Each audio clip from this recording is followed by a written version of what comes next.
This is What's New Radio Extra Time. Each month, we share a longer interview with one of our guests in the energy sector on topics highlighting our services and our 100-100 vision for Barbados. This month, you can listen to an interview I recorded with Light and Power system engineer Antonio Seeley about the exciting future for the electrification of transport in all sectors.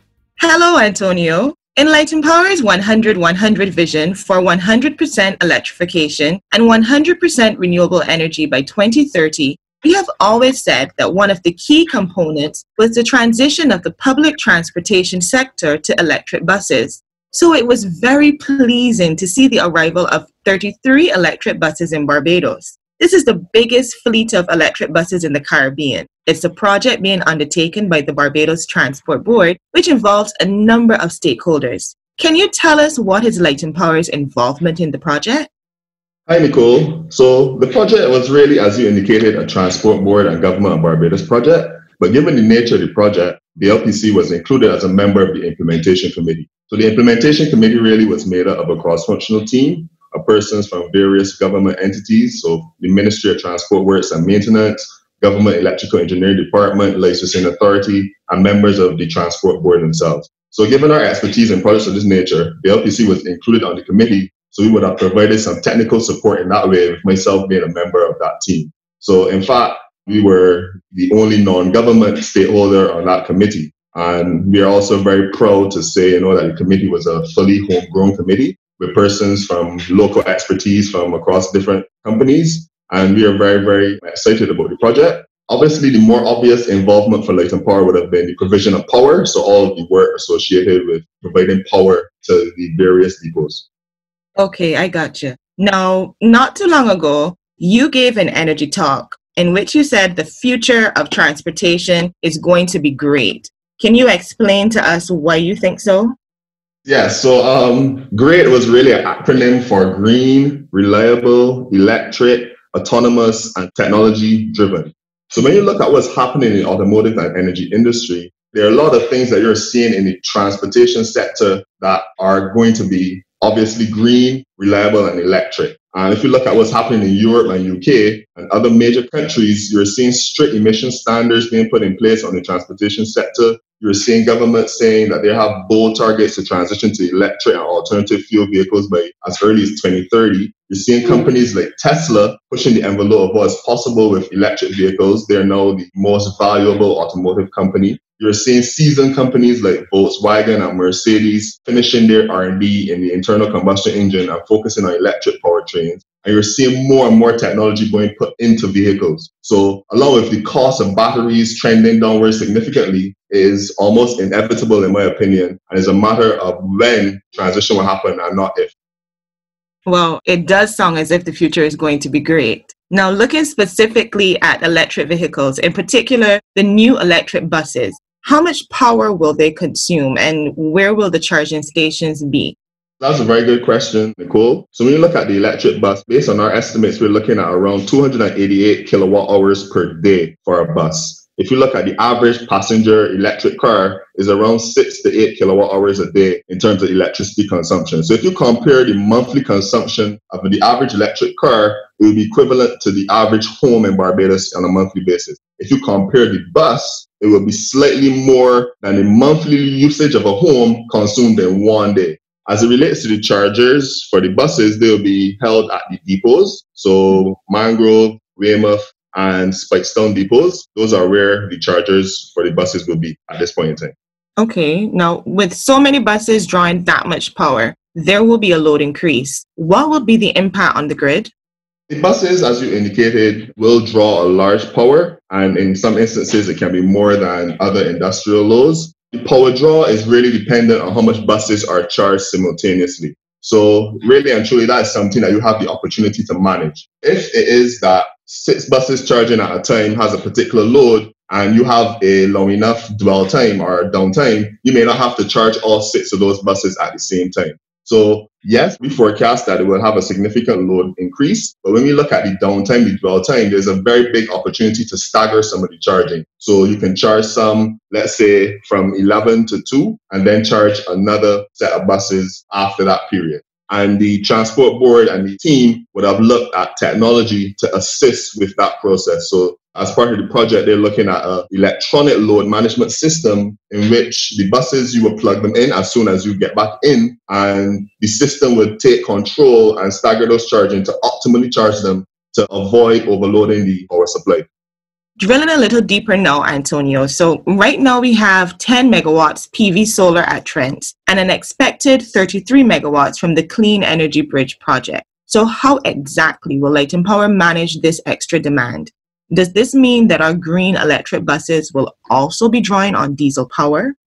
So this is a question that a lot of people often ask. The first part I would say is that yes, the power is significant, but it is not reached a level that we can't handle as yet. That's the first part. The second part to the question, as it relates to will these green electric buses be drawing on diesel power, the answer is yes. But I would add a caveat to that. So the efficiency of our generating engines versus the efficiency of an internal combustion engine in a car is like chalk and cheese. So our engines are way more efficient in terms of energy to energy conversion. So even though it's using diesel to power the vehicles, it will be using less overall. Also, the efficiency of fossil fuel powered cars versus electric cars as it relates to energy conversion, again, the electric car comes out significantly more efficient. So you also get additional savings in energy and efficiency from that perspective. The big and most exciting part, though, is the decarbonization of the grid. So if you look at what Light and Power has planned and what the country of Barbados has planned, the trajectory of Barbados's grid is that the carbon intensity is going to decrease significantly over time. So what electric vehicles allow is for maximizing and optimizing that transition. So you are decarbonizing the energy market, but also the transportation sector simultaneously, because the transportation sector is now using that cleaner energy from the grid. So Antonio, what about weather contingencies? We are in hurricane season now. Do we have enough battery storage capacity to fulfill the demands of these new buses? The resilience for these would not be any different to any other industrial customer. However, I would say for the project itself, Transport Board has invested in installing backup generation at each depot. So in terms of having localized backup, they will be very resilient in terms of any challenges we may have.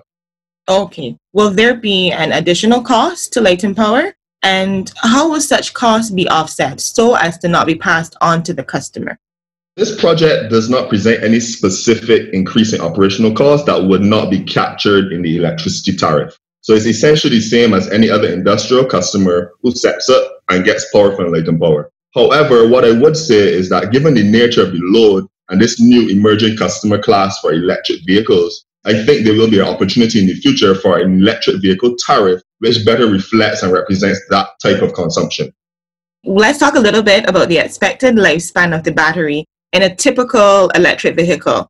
And specifically, some persons may be wondering how will the batteries be disposed of so as to not harm the environment. Can you tell us a little bit about that?